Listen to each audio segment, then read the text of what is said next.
Episode 6, World on Fire, 60 to 69 AD. Hello and welcome back to 202 Decades. As usual, I want to say thanks for your patience in waiting for this episode. If you've not done so already, check out the 202 Decades YouTube channel. There, I've begun producing shortened versions of this series, adding some visuals and maps. I'm currently working through the prologues. But back to the 60s. This decade is a wild one. I'm trying out something a little new here and laying out an outline for the episode at the beginning so you know where we are headed. Part 1 will cover the Revolt of Boudicca and the Iceni. Part 2 will cover the conclusion of the war for the Armenian succession. Part 3 will cover Nero and the Great Fire of Rome. Part 4 will cover the Great Jewish Revolt. And finally, Part 5 will cover the Year of the Four Emperors. Last time we watched as Claudius's ambitious fourth wife, Agrippina, pushed her son as the heir to the empire.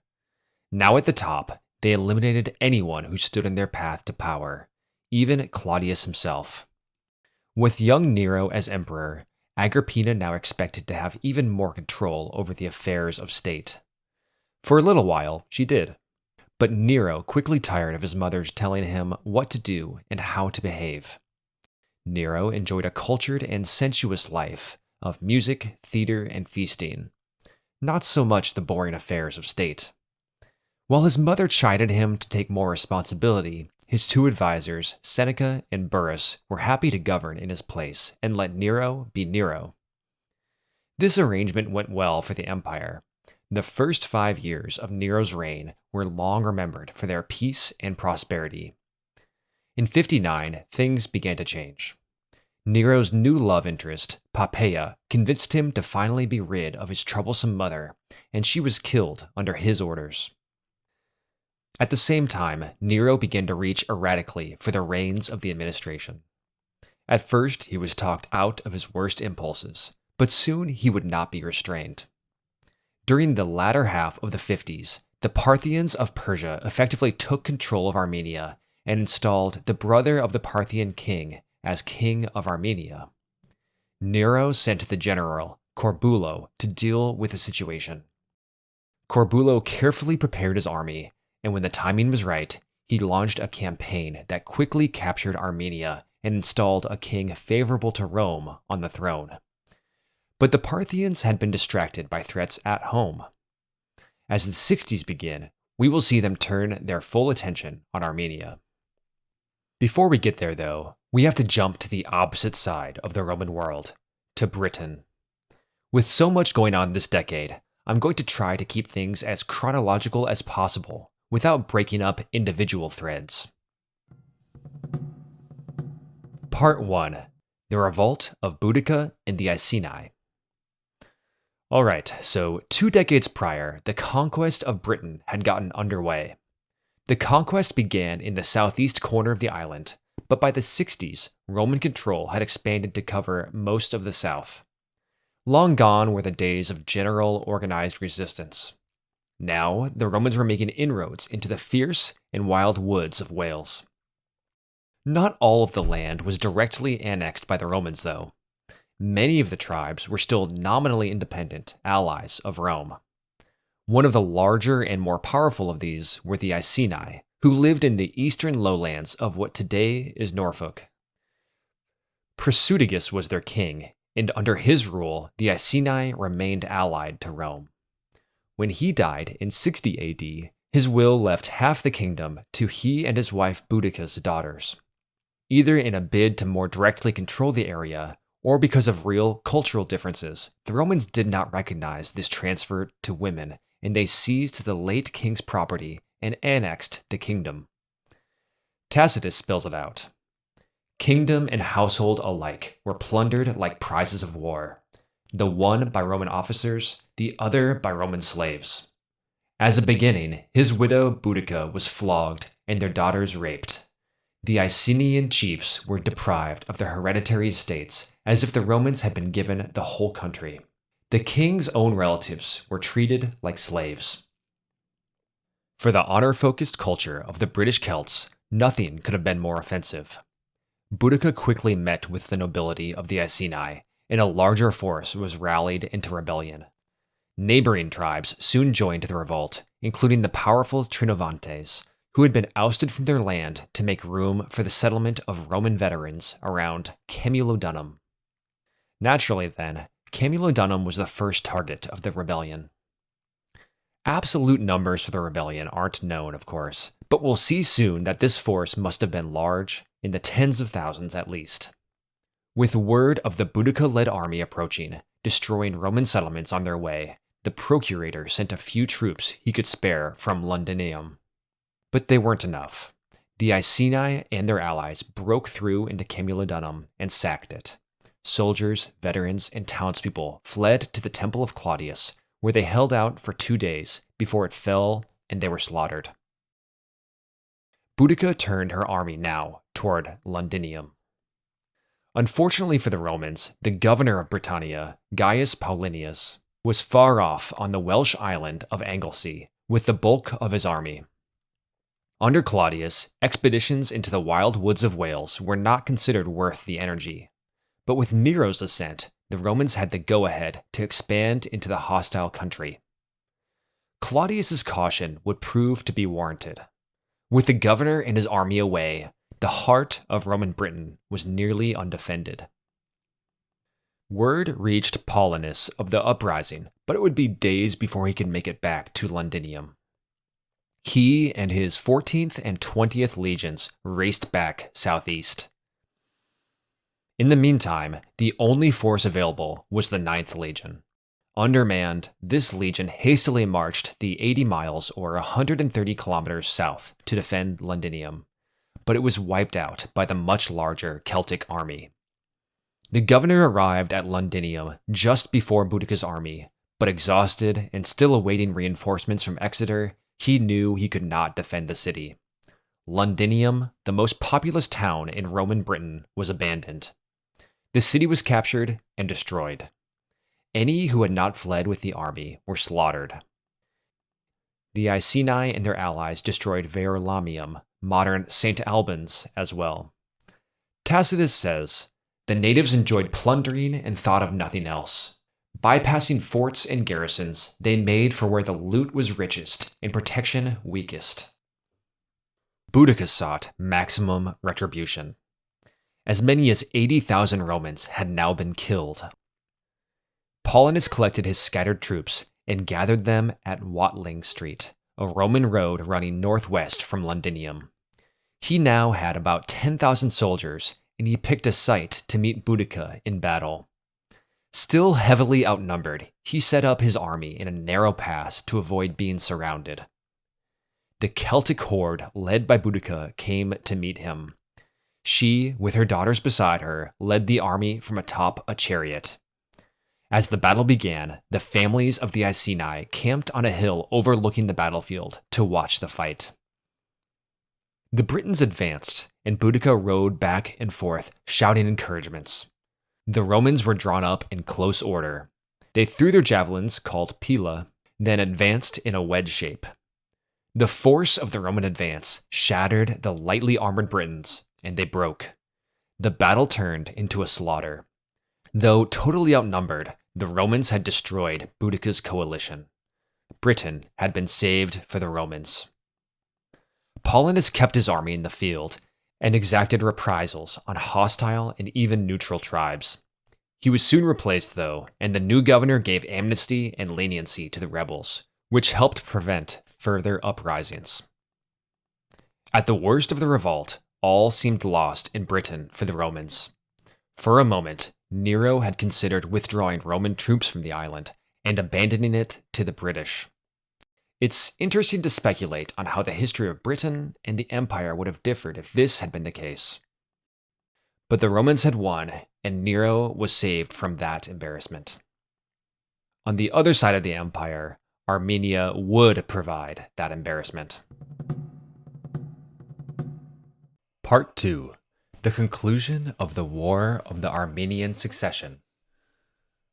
Last time, we saw Corbulo deal with the Parthian problem in Armenia by defeating the enemy and reinstalling the Roman-favored Tigranes as king. But the War of the Armenian Succession was far from over.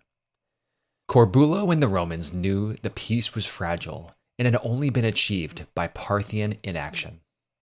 Corbulo's rapid success had been achieved thanks to the Parthians dealing with threats nearer to their heartland. A people called the Hyrcanians living along the Caspian Sea coast had revolted against Parthian rule, and the Parthian king of kings, Vologases, was reluctant to begin an all-out war with Rome while the Hyrcanians rebelled. As the 50s rolled into the 60s, though, reluctantly, Vologases was forced to pay full attention to Armenia.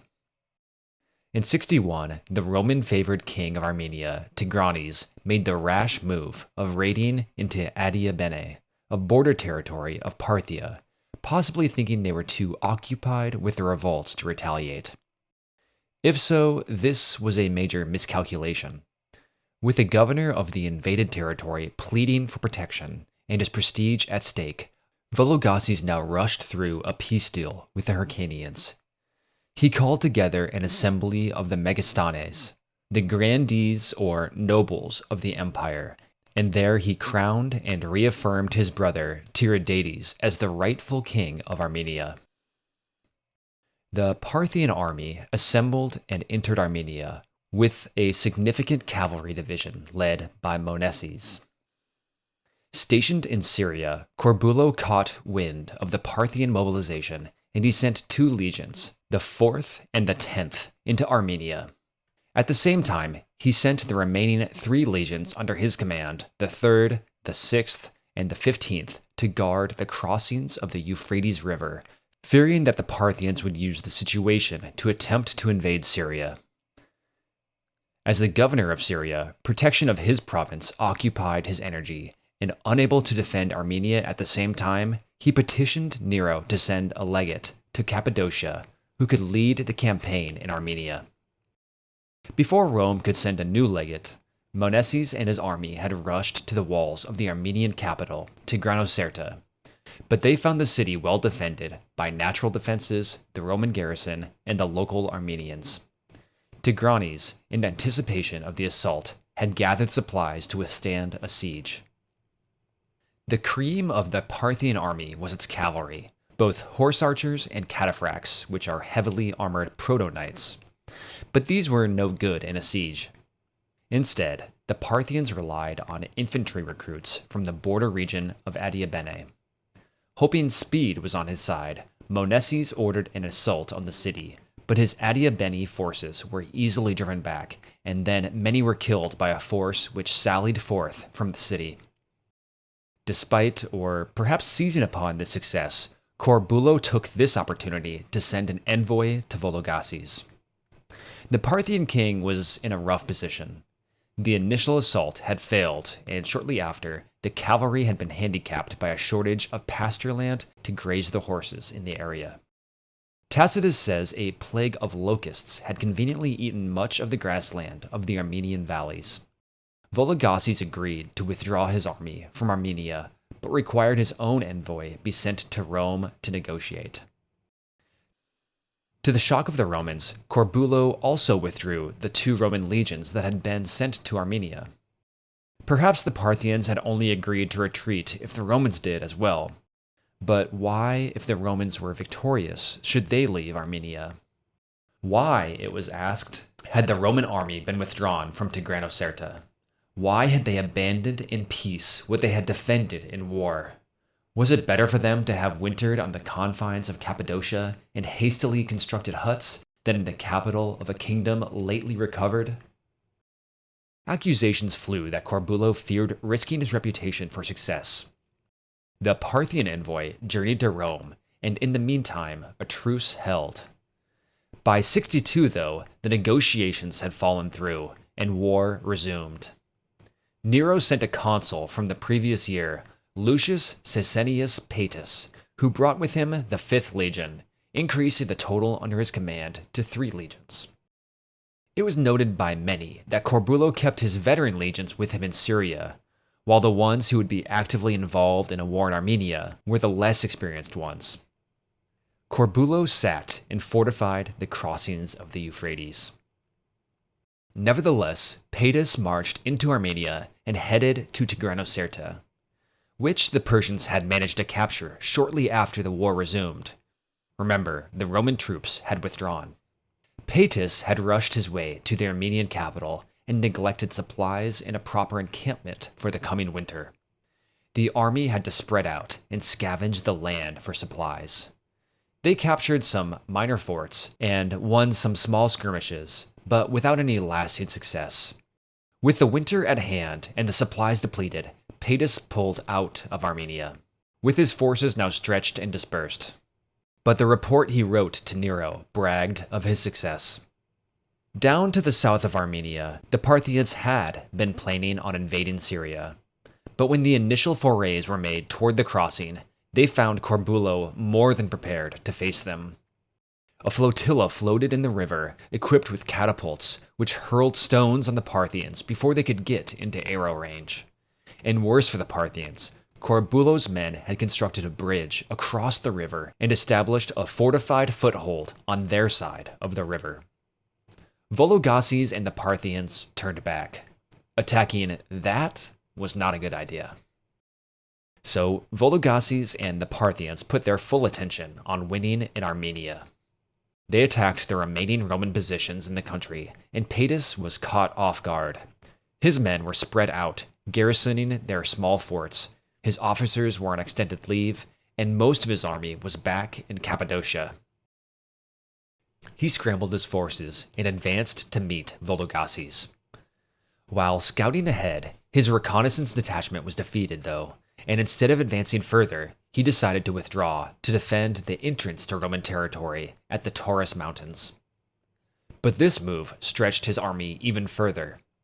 The advancing Parthians easily defeated the small, scattered collections of Romans that they encountered. Paidas and the main body of his army were at a hastily erected camp near a site called Rondea. With the full Parthian army approaching and a trickle of defeated Roman survivors arriving, morale in Paidas's army was falling apart. Paidas began to have real doubts he could withstand the Parthians, and he sent an urgent message to Corbulo for help. The Parthians were near. Corbulo already knew the danger Paidas was in. He had received reports of the collapse of the Roman campaign and the advancing Parthians, but he had not immediately set out to aid his colleague. Some accused Corbulo of waiting so he could swoop in to rescue Paidas and get more glory. When the call for help did arrive, though, Corbulo immediately responded and set out with his legions to help. He brought half his Syrian army, the rest stayed behind to defend the Euphrates, and brought plenty of supplies along with him, hauled by a train of camels. Along his way north, Corbulo's army encountered dispersed and fleeing remnants of Paidas's army and rallied as many as possible to head back to their general. As they waited for Corbulo to arrive, Paidas and his men were now under assault from the Parthians. They desperately defended their hastily erected camp. Vologases' army, hearing of Corbulo's approach, knew they had to break in before he arrived. They intensified their attacks and assaulted the sloppy defenses. Paidas, on the other hand, had no idea how close Corbulo was. Seeing his men nearly defeated, he surrendered. The terms of the defeat were humiliating for Rome, and especially for Paidas and his soldiers. First, all Roman garrisons had to leave Armenia, and all forts would be surrendered. Paidas's soldiers would have to surrender their weapons and build a bridge across a nearby river, over which Vologases rode atop an elephant, demonstrating to all who watched of his victory and glory. Finally, and it's unclear if this is true, the legions were forced to pass under the yoke, stooping in humiliation under a low archway. After agreeing to all this, the ashamed army was allowed to leave with their lives. Near the fortress town of Melitene, Corbulo and his army caught up to the defeated legions under Paidas and supplied them with aid. Corbulo openly lamented the undoing of his work in securing Armenia for Rome. Paidas must have seen the strength of Corbulo's army because he begged him to invade Armenia now and reverse the losses. But Corbulo refused. He cited that he didn't have the authority to command in Armenia and that his army was now too tired from the march from Syria. He may have been right, but his delay in setting out and his refusal to take the fight to the Parthians led to questioning of his leadership. Both leaders now returned to their provinces, Corbulo to Syria and Pedis to Cappadocia. Back in Rome, the Senate and the advisors of the princeps were mostly unaware of the situation in the east. They were still operating on the good news of Corbulo's campaign in the late 50s and Pedis's deceptively optimistic reports. So when a Parthian delegation arrived in Rome in 63, there was shock at the Roman defeat. Pedis was stripped of his command for his failures.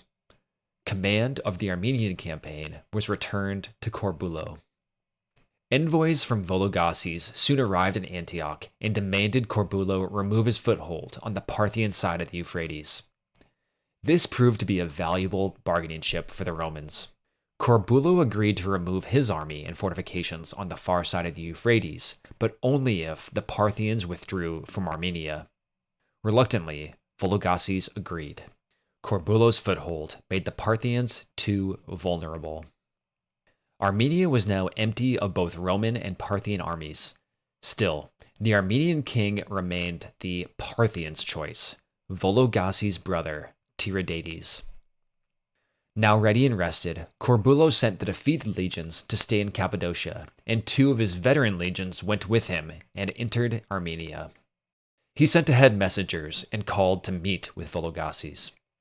The Parthian king of kings and Tiridates met with Corbulo, and a final peace was fully reached. Corbulo asserted a return to the status prior to the war, where Parthia picked the king, but Rome crowned him. Tiridates agreed to travel to Rome. This situation gave Parthia official ability to appoint kings in their favor. It was the situation Armenia had been in decades before until Rome had decided to get more involved in 37 AD. But with this agreement, the last 2.5 decades of conflict and Roman expenditures merely locked in the old status quo. For the next several centuries, Armenia would remain more connected to the Parthians and Sassanids of Persia than to Rome. It's likely if Corbulo had acted decisively in the early 60s, he could have ensured increased Roman influence, at least flipping the situation to one where Rome picked the king of Armenia and Parthia approved it. But that's not what Corbulo chose. He gets criticized for not helping out more in Armenia, but his primary concern was protecting the rich and populous province of Syria from being ravaged or even captured in a Parthian attack. If that were to occur, it wouldn't be the first time or the last time a power from Persia controlled Syria. Armenia was important, but Syria was importanter. With the treaty signed, the Armenian king Tiridates, brother of Parthian king Vologases, agreed to travel to Rome to receive approval from Nero. He left and traveled by land for 9 months before reaching Rome. A state chariot picked him and his family up and carried him the last few miles to where Nero was stationed, a ways further south in Naples. The sources go out of their way to emphasize the courtesy and regalness of Tiridates. The Armenian king kneeled before Nero, who placed a diadem on his head. In celebration, a triumph was thrown in Rome. Corbulo was honored, and the doors of the Temple of Janus, which could only be shut when there was peace, were ordered closed. This was Nero's great military victory, but those in the know were not fooled by Nero's framing. Nero's public relations stated that he was the one to crown the Armenian king. Many would have recognized this was a hollow victory. Nero had been claimed imperator, conqueror, but no territory was gained. Armenia would go on to have a Persian dynasty from here forward. The War of the Armenian Succession did have a few benefits for Rome, though. First, Rome had realized the weakness of its eastern borders and began to fortify and reinforce the area. Second, a valuable peace treaty had been signed. That peace couldn't have come soon enough. Within months, those eastern legions would be needed not far to the south, in Judea. Before we get there, though, let's stay in Rome for a moment and check in on Nero's reign. Part 3: Nero and the Great Fire. Last time, we saw Nero become emperor in 54 at the age of 17. In the first 5 years of his rule, he left the operation of the state to his two advisors, mainly Burrus, the prefect of the Praetorian Guard, and Seneca, his tutor. By the end of those 5 years, though, Nero began to push against the advice of his advisors and enact policies of his choosing. This process of growing independence intensified during the 60s. Burrus died in 62, and a few months later, Seneca was dismissed for criticizing Nero's policies and his focus on artistic or athletic performance, rather than governing well. It may have been the latter complaint that led Nero to remove Seneca. For the young princeps, performance was all. In the place of these two advisors, new ones were appointed, who looked aside or encouraged his performances, escapades, and extravagances. The same year, Nero dismissed Seneca. He also dismissed and divorced Claudia Octavia, to whom he had been married for 8 years. Octavia was young, faithful, and boring to Nero. In her place, only 12 days later, he married Poppaea Sabina, who he had been having an open affair with for several years. She was older, beautiful, worldly, and enticing to Nero. It was her who encouraged Nero to be rid of his mother's scheming by having her executed. Poppaea gave birth to their daughter a few months after their marriage. Octavia had given Nero no children. She was exiled to Campania. This led the people of Rome, who loved their empress, to protest. They carried statues of Octavia around the city and pulled down any statues of Poppaea they found. Nero and Poppaea doubled down, though, and Octavia was accused of adultery, with phony evidence presented. She was next removed to a small island off the coast of Italy, where other notable imperial family exiles had been placed, including Julia, daughter of Augustus, Agrippina, the granddaughter of Augustus, and Julia Livilla, the daughter of Germanicus. A few days after her arrival, she was executed and her head brought back to Poppaea. In 65, Poppaea became pregnant again. Late in the pregnancy, she and Nero began to argue about him spending too much time at the chariot races. The quarrel grew until, in a rage, Nero kicked her in the stomach, killing her and their unborn child. Tacitus, Suetonius, and Cassius Dio all tell us the same story, but modern skeptics argue she may have died from pregnancy complications. Either way, with her death, Nero went into an intense period of mourning. An enormous quantity of incense was gathered and burned for her funeral. Instead of burning her on a pyre, as was customary, Nero had her embalmed in the Egyptian style and stored in the imperial palace. A year later, while on tour in Greece, a young boy named Sporus was spotted, who Nero found to have a striking resemblance to Poppaea. He fell for the boy, had him castrated, and he played the part of Poppaea in a new wedding ceremony. As you may have noticed, I'm here progressing thematically through Nero's reign during the 60s rather than strictly chronologically. Hopefully it's keeping all of these moving pieces in line. First was Nero's advisors, then his relationships, now to the arts. In 59, Nero had instituted the Ludi Juvenali, where a festival was held atop a mound on which a performance was held, music was played, and poetry recited. During this festival, Nero publicly shaved his beard, marking his entrance to manhood. His hair clippings were placed in a golden box and presented as an offering to the gods. The next year, he instituted the Neronia, a quinquennial, meaning every 5 years, athletic and artistic competition on the model of the Olympic Games. The Games were partly in celebration of a new opulent public bath that Nero had just opened. To Nero's credit, or to his shame, Nero didn't just observe the competitions, he participated. Believe it or not, Nero even won the competition for lyre playing and for oratory. Yeah, at his own festival. Seneca had tried to keep these games private and out of the public view, but Nero had overruled him and insisted on inviting the public in. The people of Rome, already fond of Nero, loved him for his performances. On the other hand, the Senate scorned him for these embarrassments. Acting and physical competitions were beneath them, low class. Nero subscribed to the Greek model, though, where citizens engaged in arts and athletics, rather than the Roman model, where they were considered crass.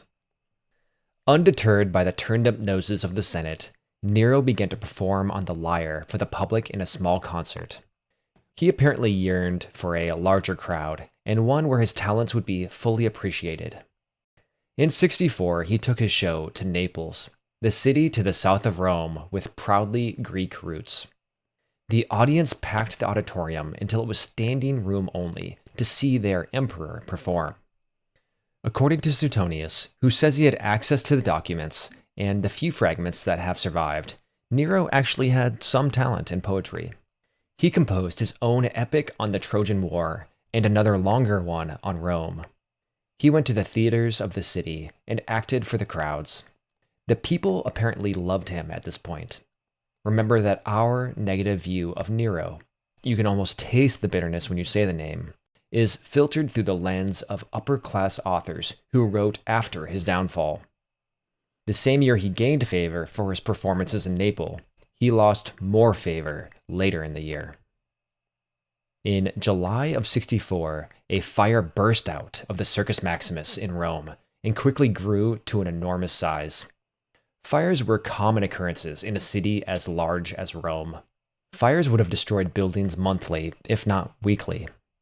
Most residents lived in packed, dark apartments where a candle or lamp was the only source of light. Fires would have been a real fear for people in these apartments. There were no fire alarms to warn you.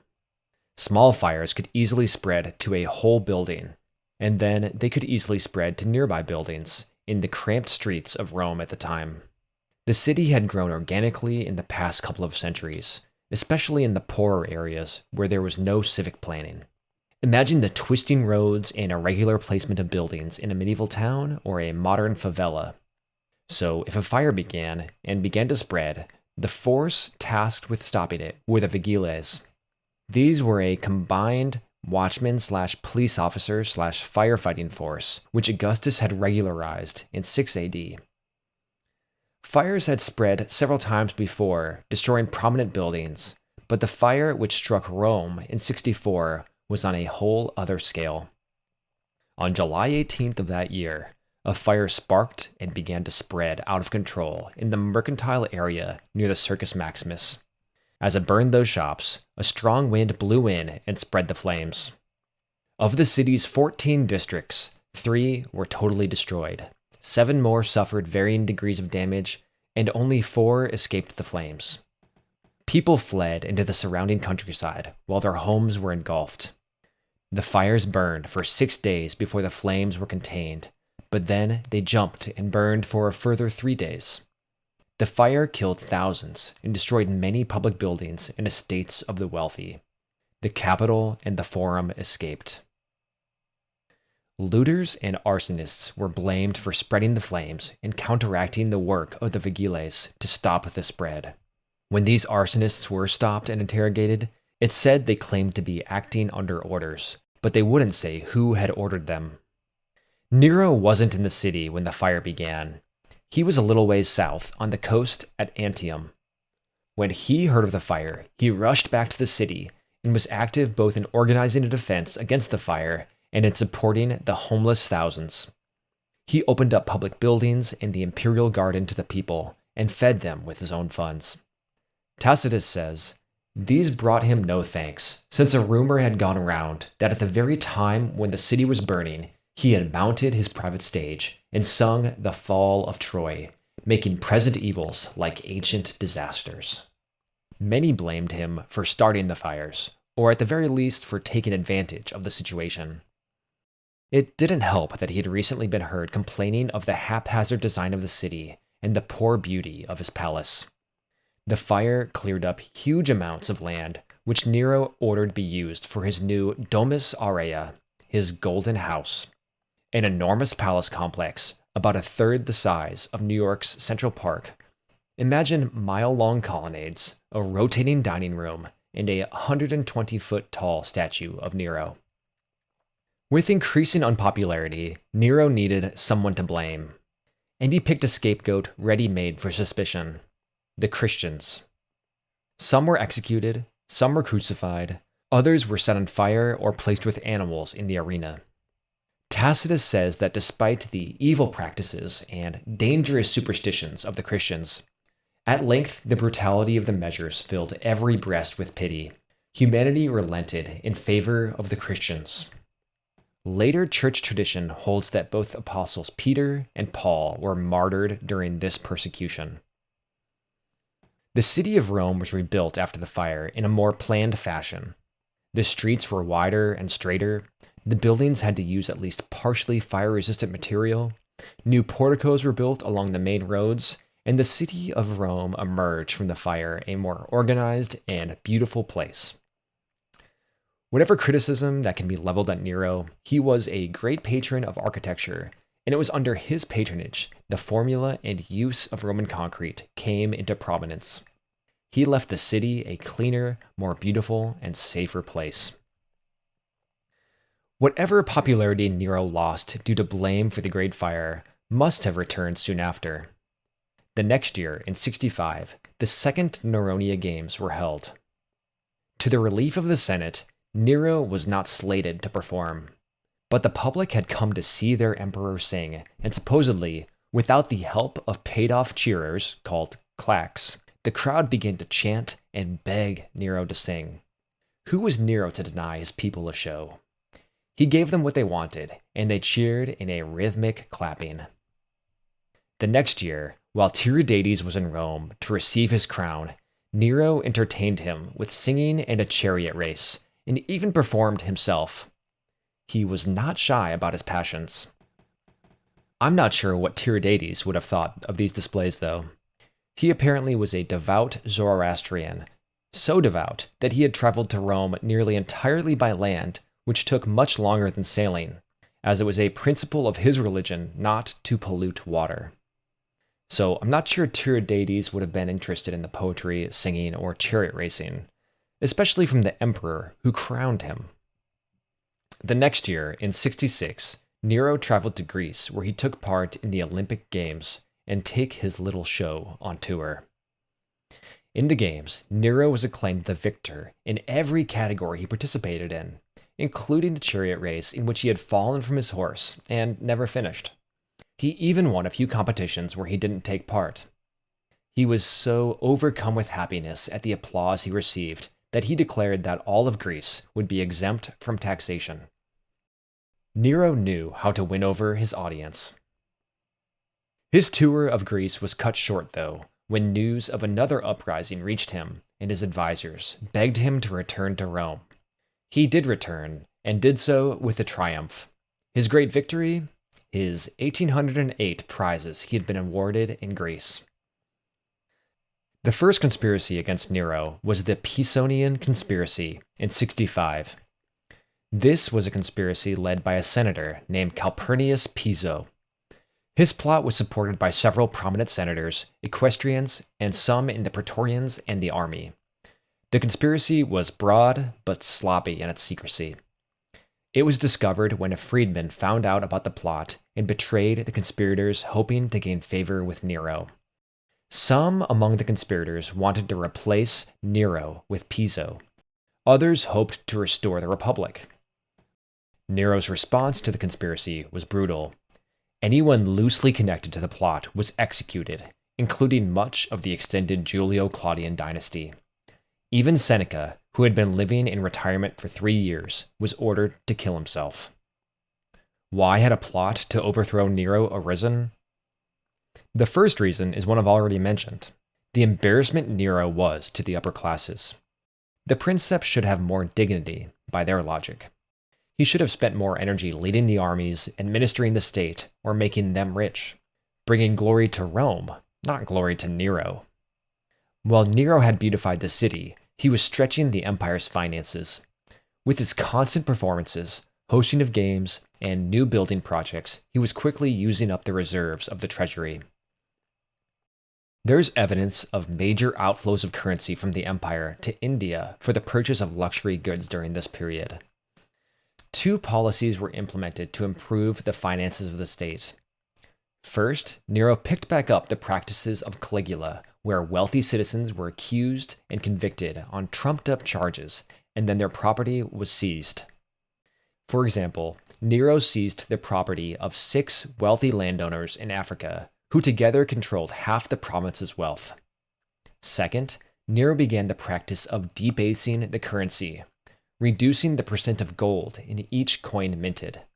This caused prices to rise, and inflation became a growing issue. With the Pisonian conspiracy found out and purged, Nero was now suspicious of all who might challenge him. A few months later, 3 provincial governors were recalled and executed. The governors of Upper and Lower Germania, and the governor of Syria, Corbulo. Corbulo was too popular with the soldiers and among the public to be allowed to live. Nero was on his tour in Greece at Corinth at the time. When Corbulo's ship reached the port, he was met by soldiers who ordered him to kill himself. He stepped forward and, falling on his sword, he yelled, "Axios, I am worthy." When news reached Nero of the revolt in Judea, he chose a commander too lowborn to ever be a threat to replace him. That commander was Vespasian. Part 4. The Great Jewish Revolt. In 66 AD, the tension in Judea boiled over, and the Jews rebelled, attempting to create an independent state of their own. I've talked at length about the tensions between the Jews and their neighbors, both in Judea and elsewhere in the empire. I don't want to overstate things, though. Overall, the policy of Rome toward Judea was conciliatory. The Jews were allowed to practice their traditional religion and customs with little interference from the Romans. Yes, they had to pay taxes and offer up prayers and sacrifices for the emperor. And yes, Caligula had threatened to violate their temple with a statue of himself. But that event is an exception to a longer story of toleration. This was not always true everywhere Jews lived, though. As I mentioned in the first century tour bonus episode, recent riots in Alexandria had resulted in Jews being forced to live within a certain quarter of the city. And in Rome under Claudius, the sizable Jewish population had been expelled from Rome. I say all that to explain that while there was religious and cultural tension between Jews and Romans, overall, the story of Rome and the Jews should be seen as one of peaceful, if begrudging, toleration, interspersed with violence, rather than one of perpetual turmoil between the two communities. We, looking backward, know the outcome of the coming war between the Jews and Rome, the sack of Jerusalem and the utter destruction of the great temple to the Jewish God. So, knowing the final violent outcome and the mostly peaceful situation prior, we are left with the task of connecting the two pictures and asking, how did we get here? The distal cause of the Great Jewish Revolt was, of course, Roman control of Judea. The more proximate cause, though, was a riot in Caesarea in 66 AD. This port city on the Mediterranean coast of Judea had a mixed population that, like Alexandria and Antioch, had ongoing rivalries between the Jewish and Greco-Syrian populations. In early 66, some Greeks began sacrificing birds, the practice called augury, in the alley in front of a synagogue there, because of grievances that the Jews were treating this city as a, quote, Jewish city. This pagan sacrifice on the doorstep of the synagogue was, of course, provocative and illegal. But the local Roman authorities did nothing to stop the sacrifices. The local Jewish leaders petitioned the governor of Judea, Gessius Florus, to intervene, offering him 8 talents to hear the case. He accepted the money, but refused to hear the issue.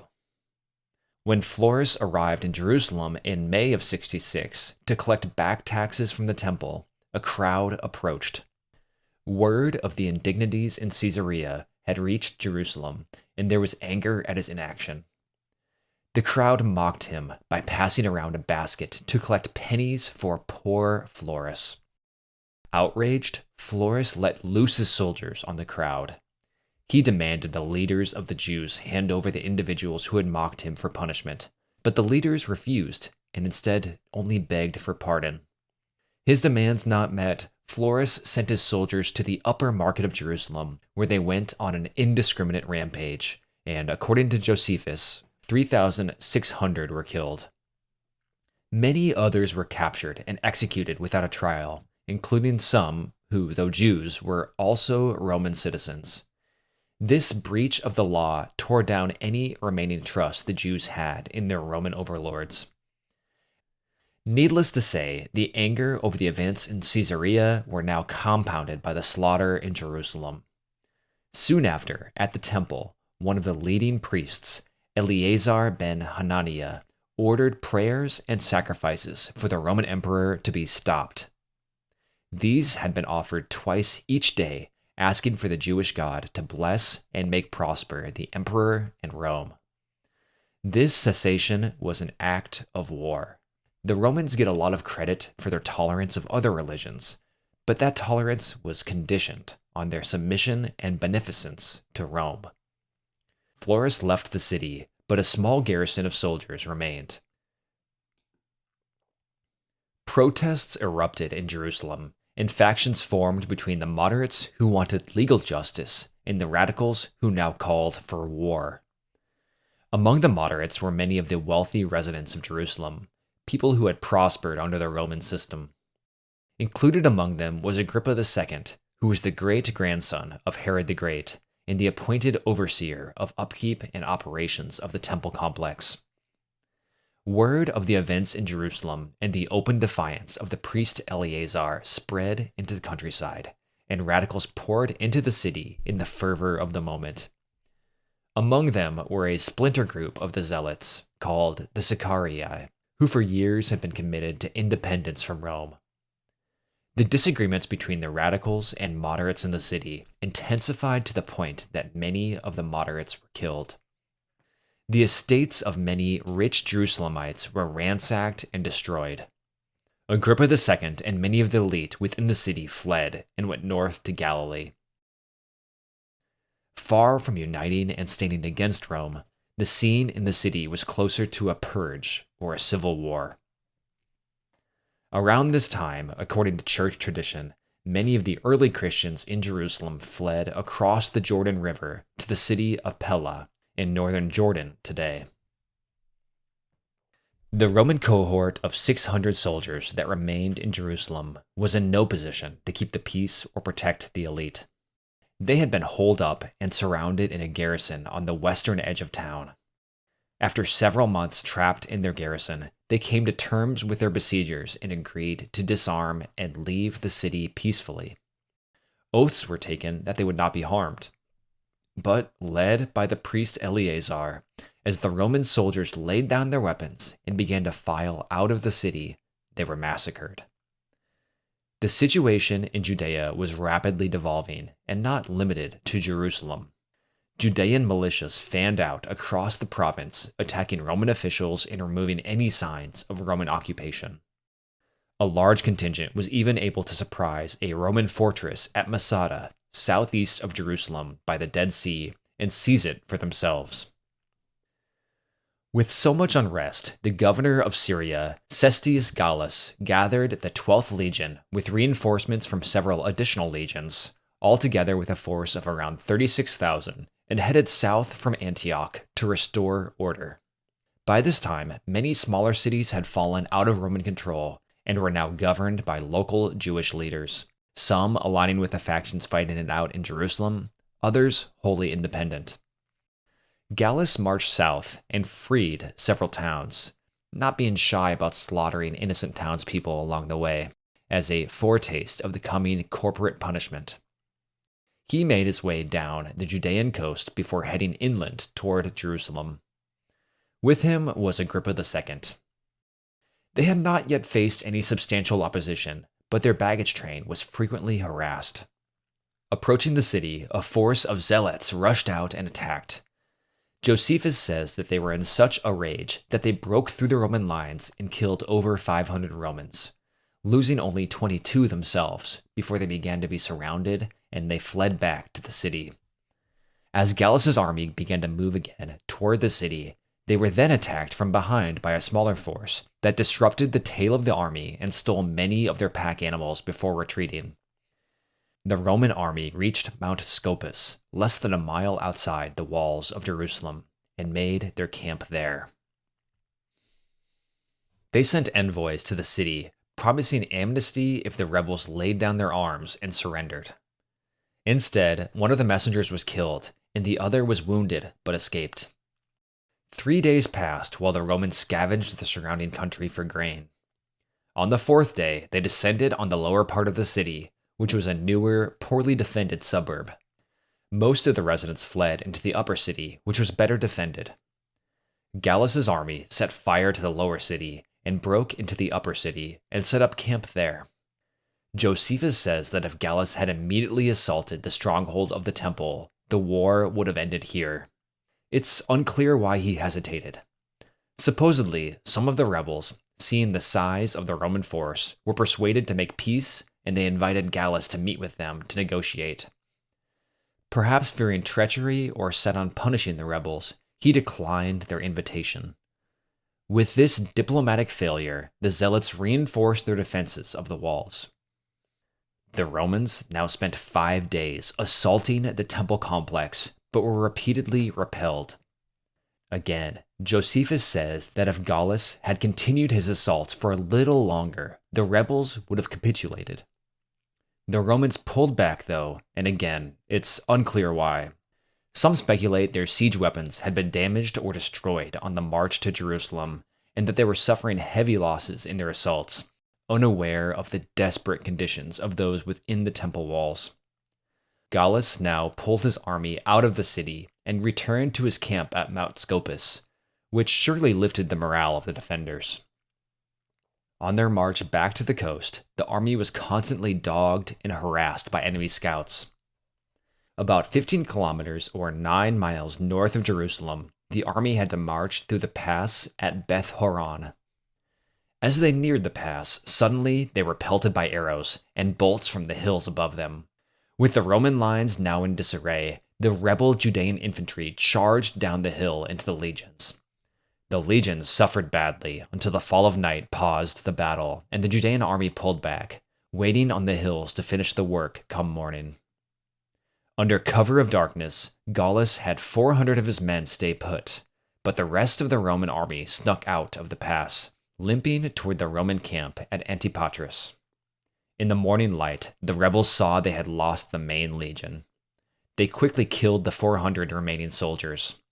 Gallus and his army had left behind almost 6,000 dead, and with them the golden eagle standard of the 12th Legion, a huge moral blow to the Romans. Gallus himself made it back to Antioch, but within a few months he was dead from an infection, likely suffered during the Battle of Beth Horon. Cestius Gallus had only recently been appointed as governor of Syria. Can you remember why? He was appointed to replace Corbulo, who had been ordered to kill himself by Nero. Gallus had no experience leading armies and was more of a pure administrator. If Corbulo had been the one to lead the initial assault on the Jerusalem rebels, it's not hard to imagine a very different conclusion to the rebellion, one that would have ended in 66 or 67 instead of the smoking ruins of the temple in 70 AD. The Jewish rebels were ecstatic. They had rid the Romans from their holy city, and now they had crushed the army sent to stop them. Riding high, the Jewish militias next attempted to go on the offensive and capture the Hellenistic city of Ascalon, just north of modern Palestinian Gaza. They successfully plundered the countryside, but the attempt to take the city was a disaster, and more than 8,000 were killed. Without siege know-how, the rebels shifted to a defensive posture. The leaders of the People's Assembly began to fortify Jerusalem. Inside the city, a newly independent state had sprouted, forming its own government, appointing regional leaders, and even minting coins with the inscription Year 1. The level of detail we have about the rebellion is pretty astonishing for an anti-Roman rebellion almost 2,000 years ago. An entire episode or even a series could be made on the Great Jewish Revolt, but for us and our single decade, we will have to skip over most of the details. The reason we have records of so many details is that a person who was in the room for much of the higher level decisions went on to switch sides to the Romans and write a chronicle of the Jewish war. Because of Josephus' mention of Jesus a couple of times, which we covered in episode 3, his records were copied and transmitted down through the centuries. At this stage, Josephus was made commander of the Jewish forces in Galilee. For the Romans, this revolt was now a code red 5-alarm emergency. A city had rebelled against the Romans, executed the garrison, withstood an assault, and then defeated a Roman army and captured a legionary standard. Rome was fortunate to have just signed a peace treaty with Parthia. If the Jewish revolt had begun a few years earlier, the Parthians could have leveraged the situation to their advantage. As it was, the king of Adiabene, a province of Persia bordering Armenia, who was Jewish, now sent money and resources to the fledgling Jewish state. Nero was somewhat preoccupied on his tour of Greece when he received first news of the revolt in Jerusalem, and then, a few months later, of the defeat of the 12th Legion and the subsequent death of Cestius Gallus. With the Pisonian conspiracy so recently squashed and Corbulo recently killed, Nero needed a competent commander who could handle the war, but was not highborn enough to gather support to overthrow him. Enter Vespasian. He was of equestrian birth, and if you remember from the 40s, Vespasian had been one of the chief commanders of the legions in Britannia during Claudius's conquests. He had won renown for his successful campaign in the southwest of the island. Since then, Vespasian had earned senatorial status and served as consul one time. Afterward, he came into conflict with Agrippina, Claudius's wife and Nero's mother, and wisely went into retirement. In 63, though, he came out of retirement and became governor of the province of Africa, modern Tunisia. When the Jewish revolt broke out, he had been traveling through Greece as part of Nero's retinue. Now appointed to lead the reconquest of Judea, Vespasian was given command of the 10th and 5th legions. He landed at Ptolemais, which later became the medieval city of Acre. Riding north from Alexandria, Egypt, his son Titus soon joined him with the 15th legion. To their number were joined the allies of Agrippa II, altogether with an army of around 60,000. In late 66, this army moved into Galilee and began a campaign of reconquest. Many of the cities gave up without a fight, but a few resisted and were well defended. Vespasian was a great selection for the job. The campaign was fairly reminiscent of his campaign in southern Britain some 20 years before, where he had to capture hill fort after hill fort. Here too, it was a slow slog of carefully moving across the countryside and putting city after city under siege. Josephus records in detail the capture of 2 cities, Gamla and Yodfat. Remember, he was in charge of the rebels in the area against Vespasian. In fact, he was in Yodfat while the city was besieged. Vespasian used siege weapons and a ramp constructed to get over the wall while defending against sorties from the city. After 47 days, the walls were breached and the city fell. Most of the city was slain, others taken into slavery. Josephus says 40,000 were killed in the fighting.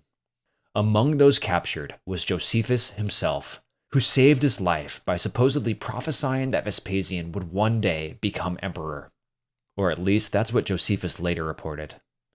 Josephus switched sides and now began to collaborate with the Romans.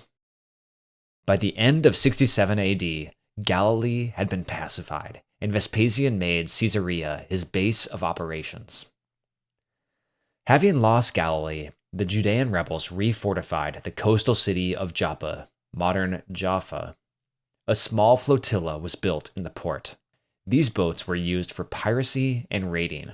Most significantly, they began attacking the grain fleets that brought grain from Egypt for Roman consumption. If the Jewish rebels wanted Rome to take their rebellion more seriously, disrupting the grain supply to Rome was a great way to do it. From here, it would be easy to get lost in the waves of anarchy that plagued Jerusalem while Vespasian reconquered the country. The shifting control of alliances of the various factions is very interesting, but a little head-spinning. Instead of going into a blow-by-blow of the events of the city, which would take 15 minutes at least to give even a cursory overview, here are the main factions and their leaders. First, we have Ananus ben Ananus, who was a high priest and the leader of the provisional government. His faction was more moderate in its politics and its aims than the other factions, though still committed to independence. Next was John of Giscala, who had been a leader of the rebellion in Galilee. He led a loyal group of zealots there until Giscala was taken by the Romans, and he and his followers fled to Jerusalem. He espoused a violent resistance to the Romans, and according to Josephus' account, was willing to use treachery and backstabbing to take control of Jerusalem. Then there was Eleazar ben Simon, who led the Judean militias that defeated the Romans at Beth Horon. He was not the same Eleazar who was priest and who stopped the sacrifices for Rome. That was Eleazar ben Ananus. Eleazar ben Simon had been snubbed from an official role in the administration by Ananus and the provisional government because of his zealotry. Instead of an ally, he became their enemy, remaining in Jerusalem, gathering supporters. He captured and held the temple complex against Ananus and the other factions. There was also Simon bar Giora, who had been instrumental in the Jewish victory at Beth Horon. Like Eleazar, he had been barred from a seat in the provisional government because of his radical policies. He gathered his followers and retreated to Masada, where he stayed until Ananus was killed. Killed by whom? By the Idumeans, a 20,000-man army from a Jewish area south of Judea that was very anti-Roman in sentiment, but was used as a pawn by the other factions in Jerusalem. They had been camped outside Jerusalem and stopped from entering the city. But when Ananus tried to remove Eleazar and his zealots from the temple in 68, other zealots let the Idumeans into the city, and they killed Ananus and massacred many of the residents. For the next 2 years, John, Simon, and Eleazar had shifting control of the city and temple, sapping their strength through infighting rather than uniting in defense against the Romans. On one hand, the noose was tightening on Jerusalem. Through early 68, Vespasian turned his attention to Judea proper and Idumea, and again slowly and methodically captured stronghold after stronghold. But news from across the empire would have encouraged the rebels that fortune, or their god, was on their side. Word of unrest across the empire and revolts against Nero were trickling in mid-68. The contest for the principate would surely distract the Romans enough to leave Judea alone, right? For a moment, yes. The campaigns came to a halt when news arrived of Nero's death in mid-68. Titus was sent back to Rome to greet and receive instructions from the new emperor. Before he arrived, though, he received word that the new emperor had been overthrown too. With a pretender on the throne, Vespasian and Titus began to meet with the eastern generals and gather support. Among the most important of them was Gaius Licinius Mucianus, who had become governor of Syria in 67, and by 69 was a close ally and supporter of Vespasian. While meeting on Mount Carmel in northern Judea, Mucianus is said to have convinced Vespasian to make a bid for the principate. Mucianus soon left to march on Rome with his hardened Syrian legions, and Vespasian stayed behind in the east to shore up support. On July 1st of 69, while in Alexandria, the legions of Egypt, Judea, and Syria proclaimed him as emperor. They were joined by the Danubian legions. Vespasian handed the task of retaking Jerusalem to his son, Titus. Titus continued the job of quashing the rebels with a hand-selected army of veterans. With his father vying to become emperor, Titus set his sights on Jerusalem. The final siege of Jerusalem was about to begin. That confrontation will have to wait for next decade, though. Part 5. The Year of the Four Emperors. Let's step back a few years. Nero had already crushed the Pisonian conspiracy, but as often happens, survival of one attempted plot makes another inevitable. His rule became increasingly corrupt and draconian against the upper classes and anyone with a hypothetical claim to challenge his power. We saw how he ordered Corbulo to die, not from any real plot, but from worry about his popularity. A new plot began in Gaul under the legate Gaius Julius Vindex. Vindex cast about for others to revolt against Nero, but he himself was thought to be of too low a birth to become princeps. Instead of proclaiming himself emperor, he encouraged other men to revolt. Most passed on the invitations to Nero, but he found a taker in Servius Sulpicius Galba, the governor of Hispania Tarraconensis. Galba came from a notable family. Several of his ancestors had served as consul. Galba's legions declared him emperor, but he rejected their title, General of Caesar, and instead chose General of the Senate and People of Rome, SPQR. From his base in Carthago Nova, he received support from the governor of Boudicca and Marcus Salvius Otho, the governor of Lusitania. I'm throwing around a lot of provincial names here, so if you missed it, check out the first century tour of the Roman Empire episode for some ancient geography help. These supporters helped him to raise a second legion, the 7th, on top of the 6th legion stationed in his province. Vindex may have instigated the revolt, but the situation was not going well for him. His heavy recruitment of Gauls had alienated the Rhine legions, who he hoped to have on his side. And at home, he lost control of his capital, Lugdunum, to the population who continued to support Nero. While trying to retake Lugdunum, the governor of Germania Superior, Rufus, brought his legions and defeated Vindex and his troops. Vindex committed suicide.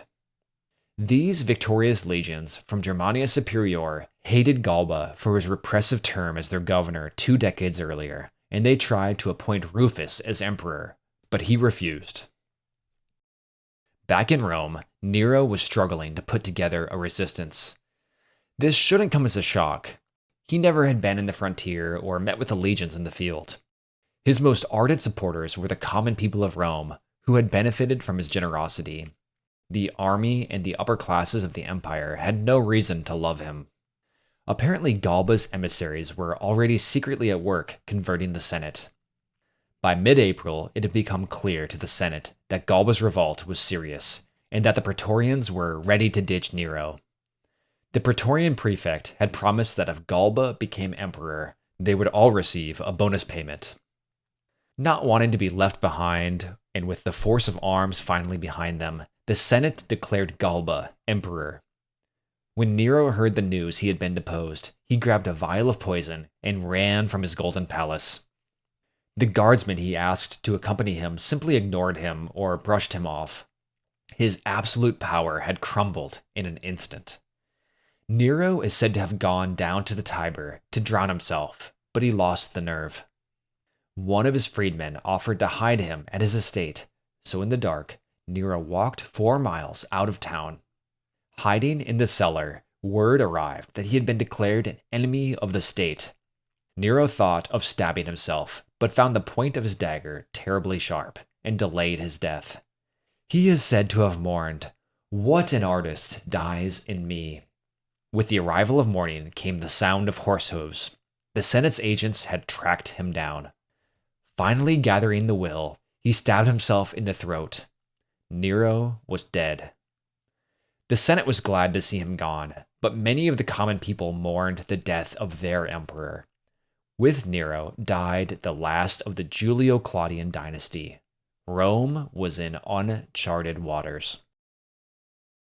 We have to be careful not to naively believe all that our sources tell us here about the first 3 emperors of the 4-emperor year. Tacitus being our main reporter, who himself was sponsored by Vespasian.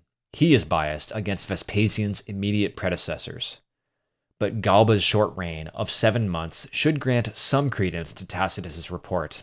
We are told Galba had a reputation for greed and cruelty, which his short reign confirmed. He was still in Spain when he was hailed as emperor, and he began a slow but bloody march toward Rome. First, he killed the governor of Gallia Aquitania for fighting against Vindex, and then, when he reached Italy, he met a legion of sailors who had been conscripted in Nero's final days to fight against Galba. They asked Galba to recognize their status, but instead, he had his troops charge them and killed thousands. He agreed to recognize the survivors, but first they had to line up and submit to a decimation, killing of every 10th man. This act cratered the morale of the army. Next, he alienated the Praetorian Guard by refusing to pay them the bonus their prefect had promised them. He executed officials on petty suspicions, seized the property of the wealthy, and appointed incompetent officials to posts across the empire, including the glutton Aulus Vitellius as new governor of Germania Superior. When the people of Rome complained for justice regarding 2 of his administrators, he instead gave them promotions. The legions along the Rhine in Germania Superior and Germania Inferior still refused to acknowledge Galba as emperor, and on January 1st of 69, they declared Vitellius as emperor. Galba, seeking supporters, chose a young man named Licinianus as his supporter, who everyone assumed would be his successor, and who had loyally supported Galba since he first challenged Nero. On January 15th, with all of Rome against him, the Praetorian Guard did everyone a favor and murdered Galba. They brought Galba's head to Otho, and that day he was proclaimed as emperor by Senate and Praetorians. Emperor 2. Otho set back up the statues of Nero, who had once been his friend. This earned him the favor of the people in Rome. He won over the upper classes by his gentle rule and the clemency he showed to a close ally of Galba. Vitellius, and more specifically his legions, were still in rebellion though, and advancing toward Rome. Otho desperately tried to make peace, even offering to marry Vitellius's daughter, but without success. With Vitellius entering Italy, Otho had no choice but to try to stop him by force. The veteran Rhine legions met Otho outside Cremona in northern Italy. Otho had success in the opening skirmishes, but the Rhine legions defeated Otho's army in the main battle. The remnants of his army retreated, and accepting the battle as a verdict, Otho killed himself the next morning. He had reigned for 91 days. Emperor 3. Word reached Rome a few days later, and the Senate now proclaimed Vitellius as emperor. Vitellius made his way to the city with his legions beside him. He lost favor quickly among the Senate and the people, first for choosing a day with poor omens to take up the office of Pontifex Maximus. He confirmed their fears and his reputation for gluttony by throwing thrice daily banquets in celebration of his ascension. On top of this, he added several triumphal parades. These celebrations ate into the treasury, but Vitellius ate and ate and ate, leaving governance to his freedman Asiaticus, who in just a few months of siphoning funds became one of the richest men in Rome. His legions treated Italy as a conquered territory, seizing whatever caught their eyes. They grew wealthy, but also lost their discipline. Rome couldn't bear the appetite of Vitellius or his soldiers for long. Fortunately for them, they wouldn't need to. At the end of Part 4 on the Jewish Revolt, we saw Vespasian conspire with the leaders of the East to take the principate for himself. Vespasian himself was in Alexandria, where he cut off the grain supply to Rome, putting on the pressure for Vitellius. Among Vespasian's close allies was Mucianus, the governor of Syria, who had left from a meeting with Vespasian to march to Italy to retake it for him. But nearer to Italy, the legions of the Danube had also declared their intent to hail Vespasian as emperor. As Mucianus wound his way through Anatolia, the 6 Danubian legions, led by an officer named Antonius, grew tired of waiting, and they independently decided to rid the empire of Vitellius. The two sides met near Cremona again in what's called the Second Battle of Bedriacum. Vitellius's legion was led not by him, of course, but by his general Caecina. Caecina's legion arrived in Cremona and found only a single legion of the Danubian contingent had arrived at the site so far. He was urged to attack immediately to gain an advantage, but he turned down the opportunity. Secretly, he had been planning alongside the nearby Roman fleet to switch sides to Vespasian. When he tried to convince his army to switch with him, though, the Rhine legions refused and put him in chains. The full army of Antonius had arrived now, and the two sides were evenly matched in numbers. The two sides met between Cremona and Bedriacum on October 24th. What followed was an unusual and terrifying night battle. The casualties were immense. Only when dawn arrived did Antonius's legion gain the upper hand and drive off the legions loyal to Vitellius. The army of Antonius now attacked Cremona, where some of the enemy had fled. The city surrendered, but Antonius's men ravaged the city, then set it afire. The victory of the Danubian legions was great, but the aftermath was an embarrassment to Antonius and to Vespasian. Antonius's army now turned south, with their eyes toward Rome.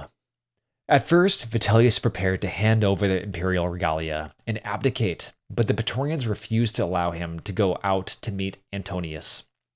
Vitellius was now in a panic, and he tried desperately to set up a defense. His army defended the city bravely, but Antonius's legions broke through. A bloody period of urban warfare followed, with the supporters of Vitellius doing their best to slow the invading army with javelins, rocks, and even roof tiles. In the fighting, the Temple of Jupiter was destroyed. Vitellius prepared to flee, but stopped by the imperial palace one last time. There he was caught by an advanced party loyal to Vespasian. He was dragged through the city, half naked, to the Gemonian stairs, where the people cheered as he was executed, then thrown into the Tiber. On December 20th of 69, Emperor III was dead. On the 21st, the Senate looked around and, finding no alternative, and the Danubian legions breathing down their necks, they acclaimed Vespasian as emperor. The 4th since the year had begun. Vespasian did not count the acclamation by the Senate as the first day of his reign, though, instead tracing it back to his acclamation by the legions while in Alexandria on July 1st. Vespasian was in on the secret that it was the legions, not the Senate, that made one emperor. In the last few days of December, Mucianus arrived at Rome with his legions and secured control of the city for Vespasian. The new emperor himself would take his time coming to Rome. He was the first emperor since Augustus to come to Alexandria, and there he was hailed as pharaoh. It was not until October of 70 that Vespasian arrived in Rome. We will have to wait until next time to see what kind of ruler Titus Flavius Vespasianus will be, and we will see Titus, the son of the new emperor, finish the work his father started in Judea. Thanks for listening through this long episode. I hope this new format with clear parts was helpful. And sorry again for the long delay since the last publication. This one has been a monster to write, but making videos for the YouTube channel has also taken a lot of time, not to mention work and a toddler. It's my dream to be able to put out quality content on a more consistent basis, but for now, thank you, dear listener, for your patience. I look forward to seeing you again in the 70s.